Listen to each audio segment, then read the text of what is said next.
میرے اللہ نے حکم ارشاد فرمایا اور بات مسلسل چلتی آ رہی تھی ان لوگوں کی جنہوں نے دنیا کی زندگی میں بغاوت کی اللہ کے ساتھ، بغاوت کی اللہ کے رسول کے ساتھ،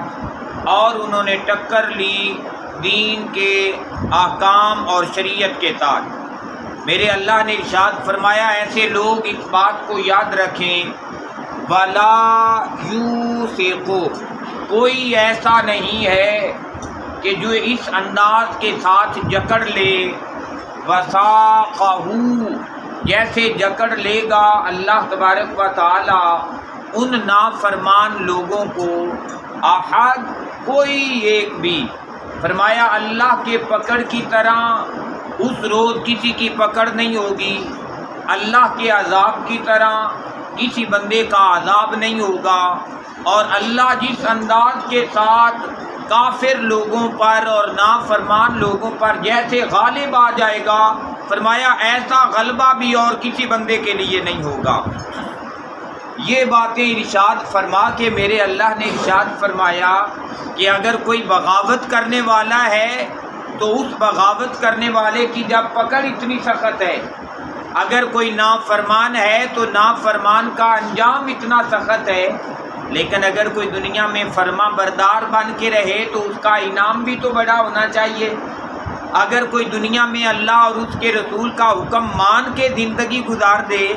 تو اس کے لیے عزت بھی تو بڑی ہونی چاہیے۔ تو میرے اللہ نے ارشاد فرمایا یا ایتھا النفس، فرمایا حشر کے میدان میں پہنچنا تو یہ ایک بات کی منزل ہے۔ فرمایا وہ بندہ جو دنیا کی زندگی فرما بردار بن کے گزار لے، عاجزی کے ساتھ گزار لے، انکساری کے ساتھ گزار لے، تو فرمایا جب اس کی روح ہی نکلنے کی بات آتی ہے، آخرت کے سفر پہ روانگی کا موقع آتا ہے، تو فرمایا پھر کہا جاتا ہے یا ایتھا النفس، اے وہ روح المطمئنہ جو اطمینان پا گئی ہے، اے اطمینان والی روح، اسے حکم ہوتا ہے ارجعی، اب لوٹ آ، اب لوٹ آنے کا وقت آ گیا ہے۔ اور لوٹنا کدھر ہے؟ فرمایا الی ربک، اپنے رب کی ملاقات کی طرف، اپنے رب کی طرف لوٹ آ، راضیۃ، فرمایا تو راضی رہی دنیا کی زندگی میں اپنے اللہ سے،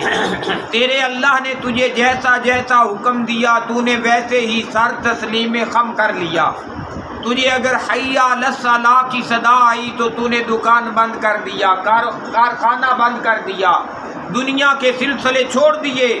اپنے اللہ کی ملاقات کے لیے آ گئی۔ فرمایا تو راضی رہی اللہ سے، اب تیرے لوٹ کے وقت آنے کا وقت آ گیا ہے، دنیا چھوڑنے کا وقت آ گیا ہے، میں اللہ تجھے انعام دیتا ہوں، مرضیہ، میں اللہ تجھ سے راضی ہو گیا ہوں۔ تو اللہ سے راضی ہے، اللہ تجھ سے راضی، اور کہتے ہیں یہ جو اللہ کی رضا ہے یہ جنت سے بھی بڑا انعام ہے، اور جو اللہ کی ناراضگی ہے یہ جہنم سے بھی بڑی تکلیف اور بڑی سزا ہے۔ اس وجہ سے ہمیشہ اللہ سے اس کی رضا کا سوال کرنا چاہیے۔ فرمایا تو اس سے راضی اور وہ اللہ تجھ سے راضی، پھر ارشاد ہوگا فادخلی، تو داخل ہو جا، فی عبادی، میرے ان نیک بخت بندوں کے اندر، اے روح آ، نیک بخت لوگوں کے اندر شامل ہو جا، نیک بخت لوگوں کی روحوں میں شامل ہو جا، وادخلی جنتی، اور اس کے ساتھ ساتھ یہ جو جنت کی تمام نعمتیں ہیں یہ تیرے ہی لیے بنا رکھی ہیں۔ فرمایا نیک بخت لوگوں کی نسبت سے فرمایا تو جنت میں داخل ہو جا۔ تو گویا پتہ چلا پیارے بھائیوں، یہ جو دنیا کی زندگی کے اندر بندہ بعض دفعہ مصیبتیں برداشت کر لیتا ہے، پریشانیاں برداشت کر لیتا ہے، دکھ برداشت کر لیتا ہے، بھوک اور پیاس برداشت کر لیتا ہے، رمضان کا روزہ ہی ہے، حالانکہ فریزر میں سب کچھ پڑا ہوتا ہے کھانے پینے کے لیے، مشروبات بھی موجود ہوتے ہیں، کھانا بھی موجود ہوتا ہے، پر بندہ نہیں کھاتا۔ کیوں نہیں کھاتا؟ کیونکہ ہمارے اللہ کی مرضی کھانے میں اب نہیں رہی۔ اب ہمارے اللہ کی مرضی ہے کہ میرا بندہ صبح سے لے کے شام تک بھوکا پیاسا رہے، کھانا پینا چھوڑ دے، تو جس جان نے، جس نفس نے کھانا پینا اس کی رضا کے لیے چھوڑ دیا، اسے پھر اعلان ہوگا کہ تو میرے بندوں میں بھی داخل ہو جا اور میری جنت میں بھی داخل ہو جا۔ تو اس وجہ سے کوشش کریں، یہ جو مختصر سی زندگی ہے اسے اللہ کی رضا کے لیے، اسے اللہ کی فرما برداری میں، اسے عاجزی میں، اسے انکساری میں بسر کر لیں۔ اور یقیناً جنہوں نے اس دنیا کی زندگی کو عاجزی، انکساری کے ساتھ اللہ رسول کے حکم مان کے گزارا، ان کے لیے آخرت میں آسانیاں ہی آسانیاں ہیں، جنت ہی جنت ہے اور انعام ہی انعام ہے۔